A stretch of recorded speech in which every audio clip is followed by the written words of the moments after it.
Okay, English 101, we are back. This is English 101, week 6, part 1. So we are continuing, this is unit 2, so we are continuing our way through Socrates' big speech. So let's take a look at it and just kind of keep going and keep studying and see what we can see. I realize this is extremely difficult. I know it's hard. I like hard things. I like difficult. If I was your gym coach, I would be a mean gym coach. I would make you pick up the heavy weights they're not too heavy for you, but they're very difficult. They really make you sweat, and I don't take it. You can do this. It just requires work, and sometimes it's of a type you haven't done before. I know this is hard. But it's interesting and it's unusual, and you won't get this anywhere else. You can go take a different 101 class, and it will not be like this. You might like it better, but you won't get as strong. I know I'm a lunatic, and honestly, if you've made it this far and you've watched this many videos and you've been keeping up with all the videos, I mean, I can't tell you how pleased I am that you're even here.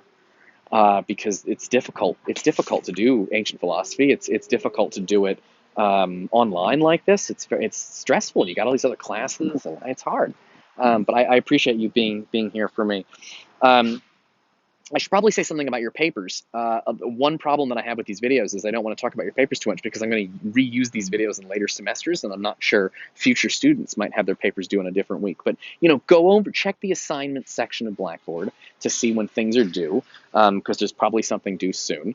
Take a look at it. Just keep up with whatever the assignments are on there, and take a look at the prompt and read the instructions carefully. And at the bottom of assignments, there's a bunch of stuff down there that will help you write your paper. Try clicking on some of that stuff. Anyway, I know people are stressed about papers, but let's see how it goes, and then we'll talk about it after that. And obviously, I'm available to answer questions, and I have office hours and all kinds of useful things for people. So, okay. So let's just jump back into Socrates' speech. We're on page 11. We're at the paragraph that begins, during this process, the whole soul is all in a state of abolition, not abolition. Ebullient is the word I'm thinking of. Here, well, let's take a look at it together. The whole soul, during this process, he's talking about the process of falling in love, seeing beauty. Focus, let's go. Sorry, camera's having trouble focusing. There we go. During this process, the whole soul is all in a state of evolution and effervescence. Ebullient means sort of excited. Effervescence is like fizzy and bubbly, so it means excited. Ebullient is like cheerful and happy and bouncy, and effervescence is like buzzy and fizzy. So the idea is that when the soul perceives beauty, it gets very excited. I know this is a wacky, crazy mythology to ask you to get into, and it feels like a strange thing to do in a class like this. This is supposed to be a class about nonfiction. This is a class about nonfiction philosophy. But the way Plato does philosophy, the way Socrates does philosophy, is through this mythology, which I want to emphasize this. I'm going to say this over and over and over again because it is hard to remember. He doesn't literally think this is happening. This is just like, do you ever try to explain something to somebody and so you use metaphor? Well, it's like this, it's like that, it's sort of like this, it's sort of like that. Because if someone's having a hard time understanding, you use metaphors to try to link it to something that makes more sense. It's very hard. Socrates and Plato want to talk about things that are hard to talk about. They want to talk about justice. They want to talk about beauty. They want to talk about goodness. They want to talk about ethics. They want to talk about temperance, which is sort of being reasonable, not overdoing it. They want to talk about truth, and not little truth like, did this guy kill somebody, but bigger truth like, what's the meaning of life? Sometimes you'll hear people say that's truth with a capital T, the big truths of the universe. They want to talk about big stuff. And oh my gosh, is it hard to talk about big stuff. And so they use a lot of metaphors. So what Socrates wants to talk about, and I know also, the other thing about this that's really important to remember is this is Socrates' analysis of what it's like to fall in love. Now, he's not really describing scientifically falling in love. He's sort of comparing it to him. He says the soul, see beauty, enters in through the eyes and excites the soul, and it becomes very bouncy and excited. I want to be clear, though, that this section, the first unit 1, was 2 speeches about whether being in love, is a person that's in love with you good for you or bad for you? And Lysias and Socrates in unit 1 said it was bad. It was bad for you for someone to be in love with you because they're kind of crazy. And crazy people can't be trusted. Now, in this part, Socrates is saying, actually, there's a good kind of crazy. There's a kind of crazy that gets you access to higher heavenly things. Like, if you don't care about money and sex and power, and all you care about is truth and goodness, and justice and temperance, people will call you crazy. That's like a good kind of crazy, though, when you don't care about what everybody else cares about, and you care about larger, higher heavenly things that matter. Um, this is not this is not a class about falling in love. I know it seems like it is because we spend an awful lot of time talking about love. The reason we spend so much time on love is because for Socrates and for Plato, love is the first step. And he means romantically falling in love with another human being, like thinking that they're good looking and you're attracted to them. This is not a class about dating, even though it seems like it is, because we spend a lot of time talking about love and about falling in love. And now Socrates is going to describe what it's like to fall in love. By the way, I don't know if I mentioned this already, but there's other metaphors for falling in love. I don't know if you know Cupid, the like little angel boy with a bow and arrow and a blindfold. That is a different mythology of love. Very similar.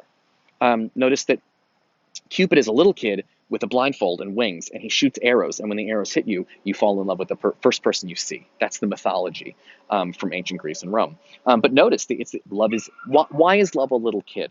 Because little kids don't fully understand what they're doing. Why is love blindfolded? Why does love have wings? Because love happens very quickly. Why a bow and arrow? Because it feels like when you fall in love, you're like, ooh, you can feel it, like you got hit by something. And it's also sudden, and you can't defend yourself against something if you don't know what's coming. And also, love is blind because it's irrational. You don't have control over it. You wouldn't pick that person. It's like you pick somebody blindfolded. So there's other mythologies of love, but I want to be clear that Plato. This is not just a class about falling in love. Plato has larger points to make about the universe and what you should be studying. And love, Socrates argues, is just the first step in this process. Love is the easiest thing to get started with because it is physically in front of you. A sexy person gets right in through your eyeballs. Whereas, it's hard to start out thinking about the nature of goodness, or thinking about ethics, or thinking about the nature of temperance, or, it's tough. But with love, there's like a physical aspect to it, because beauty is something you can see with your eyes. Whereas goodness, you can only really see with your mind. It's an idea. Temperance is something you can only see with your mind, and that's harder for people to do. So Socrates starts with love because it's the beginning of a larger process. But this is not a class about falling in love. This is actually, even though it seems like it, this is actually a class about what you should study in your life. So let's take a look at this with that in mind. So first of all, he says when you fall in love, the soul gets excited. It gets excited. Ebullient is being very cheerful and bouncy, and effervescence is fizzy. It gets excited, which may be compared to the irritation and uneasiness of the gums at the time of cutting teeth. Bubbles up and has a feeling of uneasiness and tickling. But when, in a like manner, the soul is beginning to grow wings, the beauty of the beloved meets her eye, and she receives the sensible warm motion of particles which flow towards her. Therefore is called emotion, and is refreshed and warmed by them, and she ceases from her pain with joy. This idea, he compares it to a baby growing teeth. When babies grow teeth, it hurts. If you've ever been around a teething baby, they cry and it hurts because you literally, teeth, by the way, I don't want to freak you guys out or anything, but teeth are bones on the outside. Your bones should stay in your body, but your teeth are outside bones. And when babies grow teeth, it's literally a bone growing through your skin. It's very uncomfortable, I bet. Babies seem to hate it. But it's painful. It's painful and uncomfortable, but it's also good for you because babies need teeth. So it's a process that hurts, but is good. Socrates says this is what falling in love is like. And he says that just like a baby grows teeth, your soul grows wings. When does your soul grow wings? When it falls in love. Why does it grow wings? Because love is one of those higher heavenly things that the soul is reaching for. And so when you fall in love, sort of beauty enters in through the eye, and then your soul starts to grow these wings because it wants to fly up. But like growing teeth, it hurts. This is Socrates' explanation for why falling in love, is both pleasant and painful at the same time.